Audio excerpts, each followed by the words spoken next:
drawing in people, places, ways of life and experiences which relate to the frequencies we're putting out. So if you bring this to the big picture, we are living within an energetic sea. This is Luke Radowski of WeAreChange.org, here with the one and only David Icke. Last year we had a very interesting conversation. It kind of went viral on the internet where we talked about ayahuasca and DMT and the secrets of the universe. So I think it's only fair to kind of continue that conversation. And I was wondering, David... by the way, the last conversation was on a dirty wooden bench in this horrible little area, wasn't it?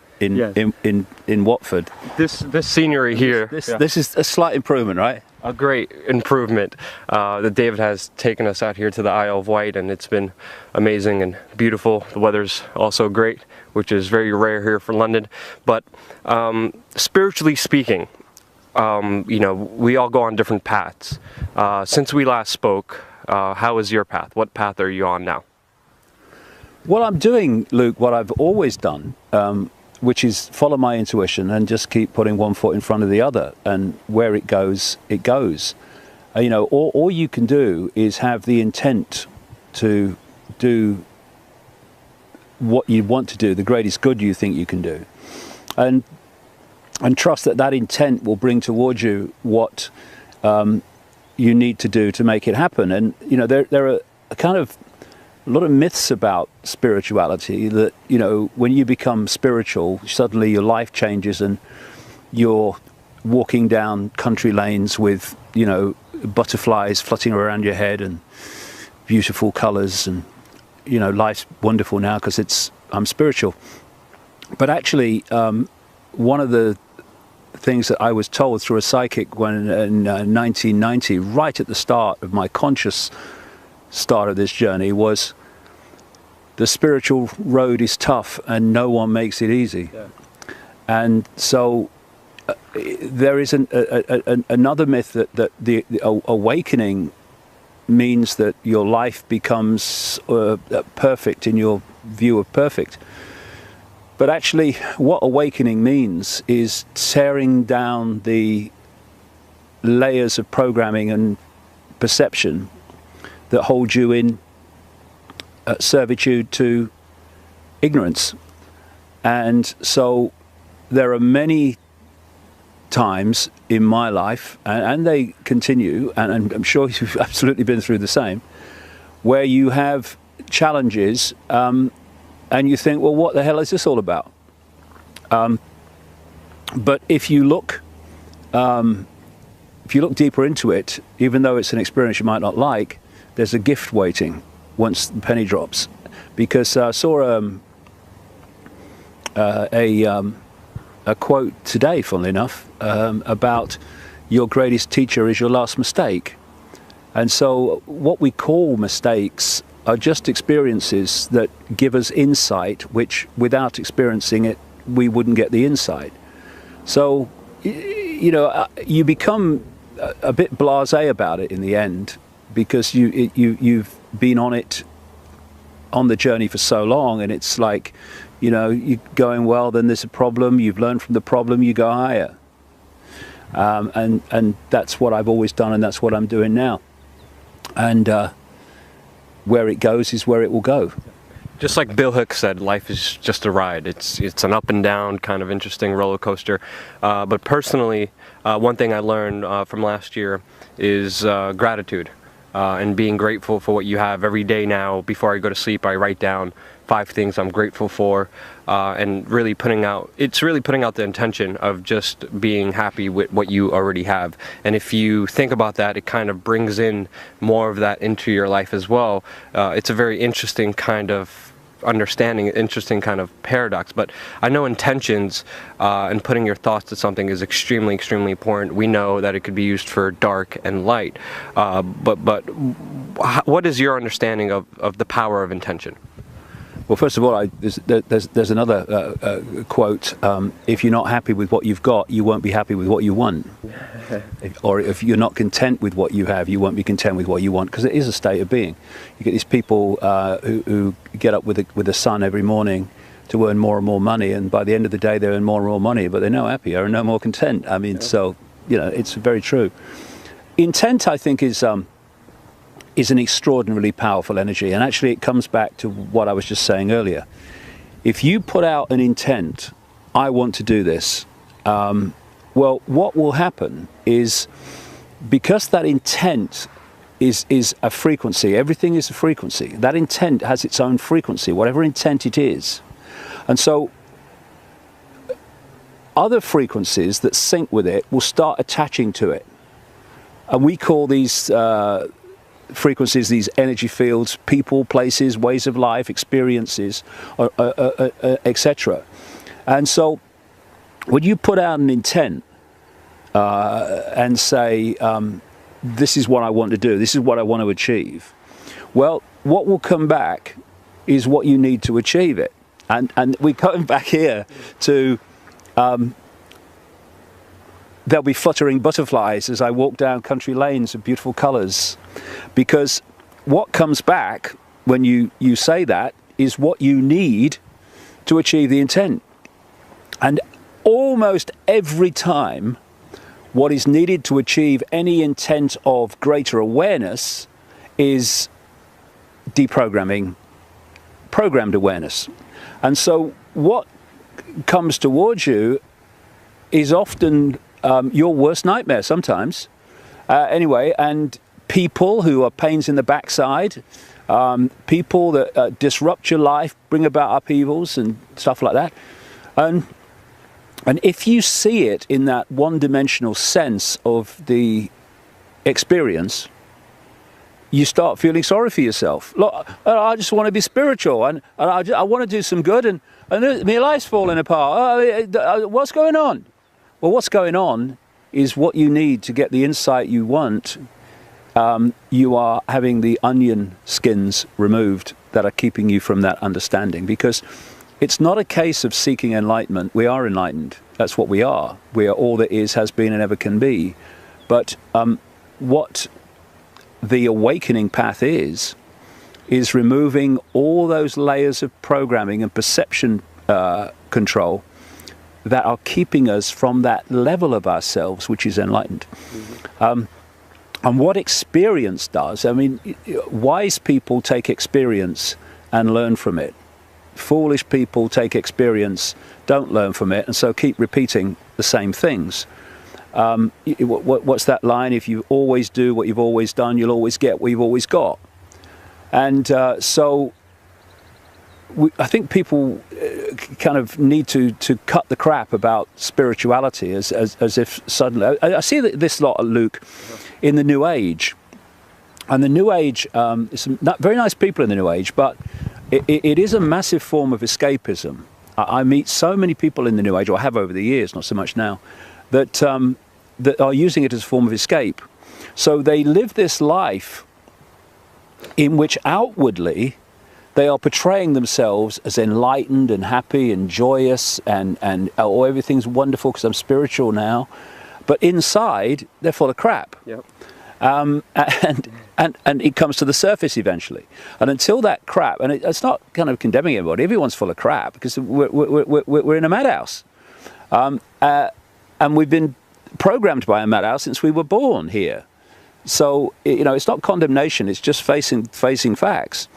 And until you recognize the crap and remove it, then you'll stay full of crap. And that's what intent does. You put the intent out, okay? If you can't achieve your intent while you're full of crap, here's some experiences to get rid of the crap. And you get these people come in your life. You're horrible. Why are you doing that to me? And at the end of it, are you more enlightened? Well, yeah, I am. Yeah, I've learned a lot from that. Well, that was the idea. That's how it works. But we judge every experience in and of itself. When, I mean, I look, and I'm sure you'll do the same. And I'm sure everyone listening to this will do the same. When you look back at what gave you the most in terms of wisdom, expanded awareness, it was something in the moment of experiencing it you didn't like. very much so. A lot of growth for myself came from a lot of pain, a lot of suffering, a lot of loss with either my health or personal relationships. And I like how you broke it down, because there is this perception of spirituality as this hippy-dippy kind of culture where people just think positively and everything positively happens and everything's happy-go-lucky, when in reality it's about facing your fears, facing your ego, facing your pride, and finding a truest version of yourself where you could really act freely. And I think that's a very important distinction, because it's not all hippy-dippy. No. But I think a lot of it also has to do with certain frequencies, certain kind of thoughts and patterns that we put out there as well. There was very interesting scientific experiments done on plants. For an example, a piece of lettuce was cut by a specific scientist, and they measured the frequencies, and it was suffering frequencies, it was pain suffering, and all living things have these frequencies. And I think understanding this kind of realm is very important, because these elites, these powerful men, I feel, have grasped it in a certain way. They have certain rituals, they have their intentions that they put out there. Meanwhile, we talk about it, we're deemed crazy and insane and delusional. Meanwhile, the mainstream media, who pegs us as this, doesn't even talk about the politicians who are actually doing this, like in the Bohemian Grove, wearing robes, doing sacrifices, and doing all these insane rituals. So my question leading to this is the importance of frequencies and understanding them. What's your grasp on frequencies? Well, for me, frequency in the end, frequency is everything, because everything is a frequency. This conversation is a frequency. I mean, and if we were laying into each other, the conversation would be a different frequency. Everything's a frequency, and frequencies attract frequencies. I call it vibrational magnetism, and therefore, what you put out comes back. So when you put out the intent, whatever that intent is, it's represented as a frequency, and it draws in frequencies that relate to it. And so we, at any point in our lives, depending on our state of being, our attitudes, our emotional state, whatever it is, our intent, we are vibrating to particular frequencies, particular frequency band. And that frequency band is going out. It's represented in our auric field. And so we're drawing in people, places, ways of life and experiences which relate to the frequencies we're putting out. So if you bring this to the big picture, we are living within an energetic sea. This can, you can photograph it now. It's, you call it the Earth's energy field, whatever you like. There is not empty space between everything. They are different expressions of an energetic sea. And if you want to affect all the fish at the same time, you affect the sea. If you want to affect all human beings at the same time, you affect the energy sea.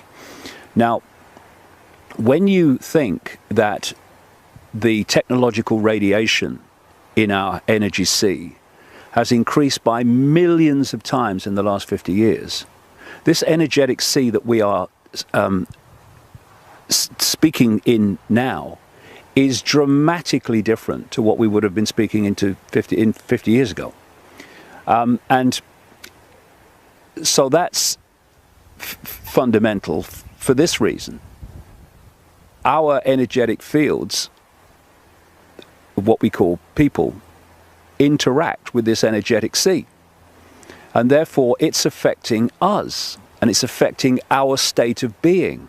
And our state of being then changes to different frequencies. We attract to us like frequencies to what we're putting out. So it is actually not just about manipulating an energetic Earth energy field. It's about manipulating everything within it by what you do to that. And I came across a document a few years ago, written, it was said, by a leading Australian Satanist, as he knew he was dying, And it wasn't like an admission of, oh, I'm just saying I'm terrible. I'm so sad that I did it. No, he was actually glorifying it in many ways, but he was explaining how it worked. And we talked about the children and politicians and all the stuff. But one of the things he said is that they go to particular points within this energetic sea, and a lot of these points are pointed out really by stone circles, standing stones, ancient earthworks, often churches, because churches were built on, many churches were built on old pagan ritual sites, and thus the church is on one of these vortexes within the energetic sea. And he explained how they do rituals at those points repetitively. And as they do them and do them and do them and do them, it changes the nature of the energetic field. It pulls down its frequency. Now, I've been saying for a long, long time that this world is ultimately manipulated by entities that operate beyond human sight. Christians call them demons. The Islamic and pre-Islamic world, where it came from, call them jinn. There's many names from around the world. The Gnostics, the ancient Gnostics, called them archons. And it makes me smile, Luke, when Christians kind of condemn me for talking about this stuff, and he talks about reptilians, he's mad, he talks about entities. So what about these demons in your Bible then?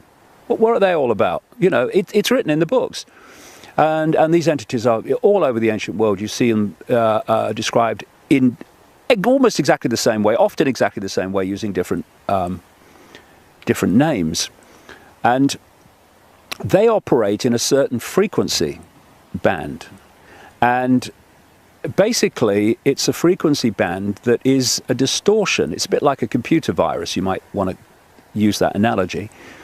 And this force is of itself a distortion. And so, what they have to do to have control over the target population is to pull the target population into the distortion. And if you look at the world, it's not only a distortion, it's a distortion to the point where it's virtually everything's an inversion. Everything's inverted. And so you've got the natural order. The natural order of balance is love, kindness, caring for each other. The inversion of that is war, conflict, people dying of hunger in a world of plenty. These are all inversions of the natural order. And so society has been manipulated and continues to be so, not least by infusing the energetic sea with the distortion to pull people into a distorted state. And if you don't understand this, then the distortion completely controls your perception. For instance, all around the world, particularly in America at the moment, but it's coming in many other places, we're having the clearly unfolding police state. We're having YouTube is awash with police brutality, not least out of America. And we're getting more and more imposition by uniforms. Now that's the distortion. It's not the natural order for that to happen, for people to be brutal to each other. That's a distortion. They're expressions of the distortion. But if you then think, well, the only way that we can react against that is by stockpiling weapons and using them if necessary, then you're just another expression of the distortion, because that's not part of the natural order either. Killing is not part of the natural order. Making people suffer, maiming people, it's not part of the natural order. It's a distortion of the natural order. And whether you're fighting for peace or fighting for fascism, it's still part of the distortion. I have this phrase I've used for years: what you fight, you become. And what do you become when you fight? You become an expression of the distortion. And because people who think they're awake are so programmed by the perception of the world that they can see, which is just a tiny band of frequency, the enormity of forever exists beyond that tiny frequency band, and yet from that little sliver of frequency, people think that they can know it all. And if you only see the physical, then the only thing you can think of in terms of meeting what you perceive as a physical situation is with another physical situation. So if we're going to get out of this, we need to understand that it's about frequency, and it's about manipulating human perception, thus human states of frequency, so that we sync with the distortion, and then the distortion's calling the shots. It's like tuning a computer into the internet. It's now feeding you information from which you get your perceptions, your reflex action responses about everything. And when you are working to get closer to the natural order of balance, of love, of caring, of seeking what's best for the greater good and not just for the perceived success or benefit of you, then you start to move out of the distortion because you're no longer syncing with it in terms of frequency. And at that point, the distortion stops influencing your perceptions. And as it stops influencing your perceptions of everything, it allows space for other perceptions to come in, for other insight to come in, because you're now connecting with something that's beyond the distortion.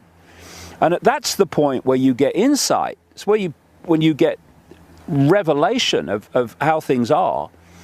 And of course, at that point, everyone attached to the distortion says you're mad and crazy and insane, because insanity has become, because of the distortion, insanity has become the norm.